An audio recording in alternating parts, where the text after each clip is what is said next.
Hey guys, welcome to Comic TV. I'm your host Lasso, and this is my Bumblebee spoiler review. Overall, I thought the movie was great.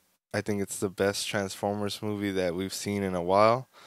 It was fun, the fight scenes were all there, the emotion was there that I think lacks in other Transformers movies.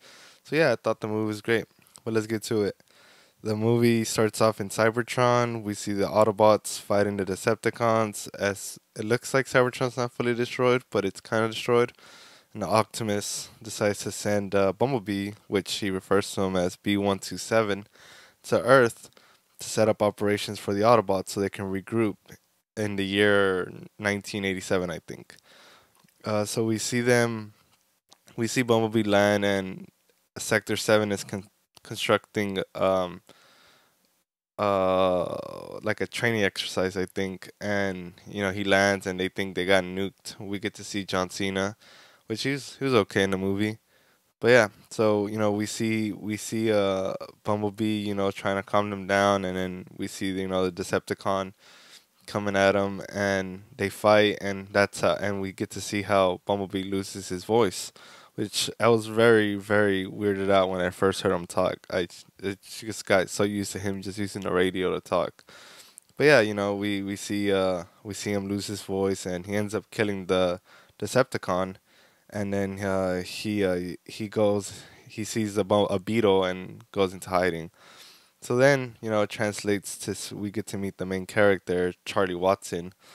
A teenager that feels out of place. Her father passed away, and her mother, got remarried, and she feels like an outsider. So I thought, it was a good character right for her and whatnot. And then we see her. She works at a carnival, and after that, she goes to a junkyard to kind of find parts for her car that she's trying to fix. And she that's where she gets to see the beetle for the first time. She doesn't think about it too much right there, but the next time she goes, when she kind of calls it quits on the car, she asks the guy, for her birthday present to give her the car, and the dude says yes. Well, he says like, no, we're not hiring, but I'll give you your car for for your birthday. And I thought it was great. It was a good feel moment. You know, like I think she's so far so good. And then we get to see the other two Decepticons land, and I thought those were some pretty good funny moments with the white couple, and whatever. We get to see them actually kill an Autobot, which I thought like the robot death scenes were crazy. Um, but yeah, and then we get to see her fix Bumblebee. She takes it home, and when she gets home is when she finds out, he's a Transformer, where she doesn't know it's a Transformer.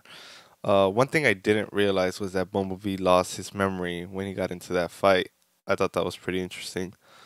But yeah, so she gets the car, and then we get to she's not overly scared of it.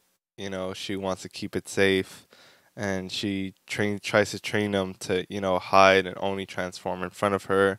And then we get the little funny scene at the beach, which I thought was great.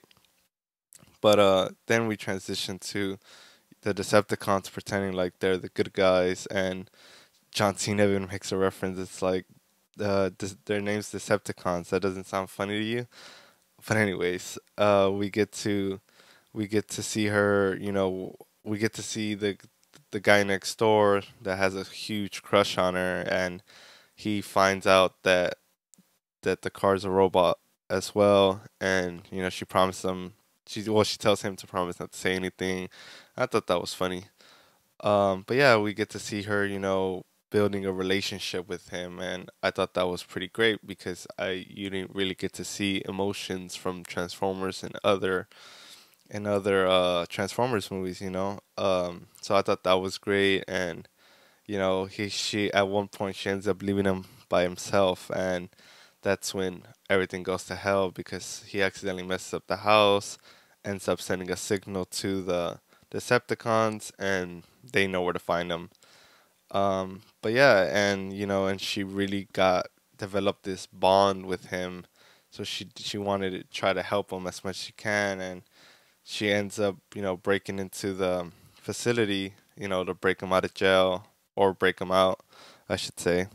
And there we find out that the Decepticons are gonna kill the humans, and the doctor's like, we made a huge mistake, and so she's able to break him out, but he ends up, I'm not quite sure exactly how he ends up dying, but he ends up dying, and she brings him back to life by giving him a jump start, which I thought was pretty clever, you know. But it just shows you how much she means to him in such a short time, and it just, some people can mean so much to you in a matter of days, months. So yeah, I thought that was really good. It felt real overall. And then we see the two Decepticons trying to send a signal out to other Decepticons to show them where they're at.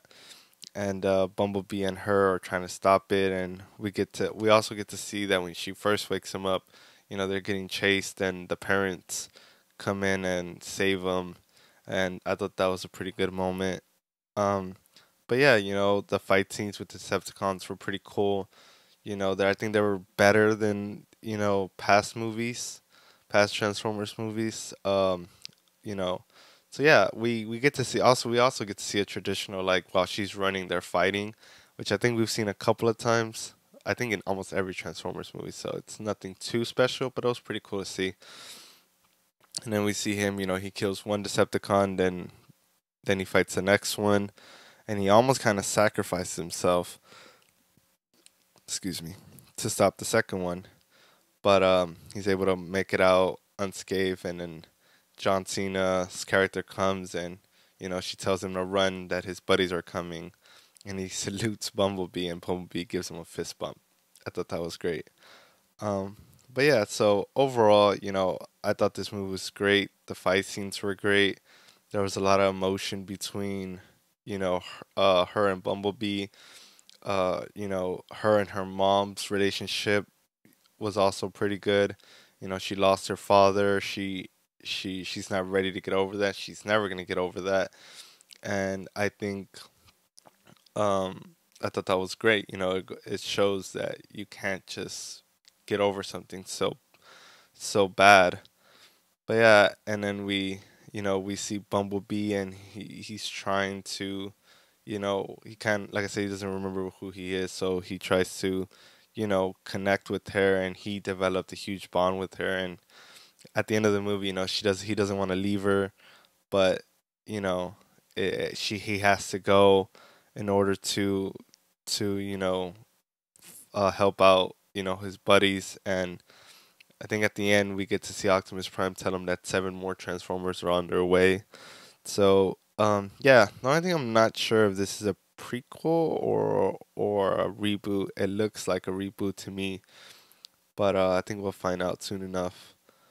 But yeah, so I thought the movie was great. I thought the supporting cast was okay. The dude that is in love with her, I thought he was okay. It wasn't, they didn't push too towards it too much, so I thought that was good.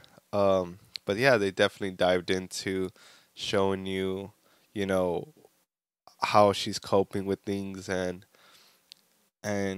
building her up to be able to take that dive, which we, in the middle of the movie, we get to see that she used to dive, and the last time she dived was the last time she saw her father.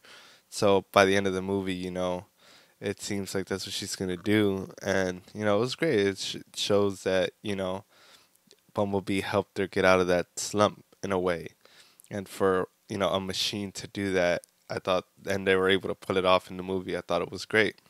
So I would definitely encourage you guys to go see this movie, and definitely support it, because I think it's the best Transformers movie. And the director, hopefully he stays on for the second movie, and can deliver another really really great movie. But yeah, that's it for me today, guys. I hope you guys enjoyed, and please give me Please share, like, subscribe um, to my YouTube, which is for the love of entertainment. Also, also like this video, um, and also follow my Instagram at Luis Sanchez 277. Peace.